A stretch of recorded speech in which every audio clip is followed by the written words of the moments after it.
जी दोस्तों, ये बहुत ही अफसोसनाक ख़बर है। एबटाबाद के जंगल में मकामी शख्स पर 55 साला एक बूढ़े पर तेंदुए ने हमला कर दिया, जिसके नतीजे में वो शख्स बहुत ज़ख्मी हो गया और वहाँ पर मौजूद लोगों ने उसको बचा लिया और तेंदुए को मार दिया। आप देख सकते हैं ये वीडियो इंटरनेट पर बहुत जल्दी में ही बहुत वायरल हो गई है। आप देख सकते हैं ये कितना ख़तरनाक सीन है।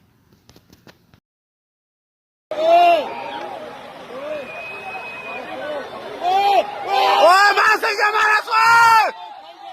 Oi, Marathon!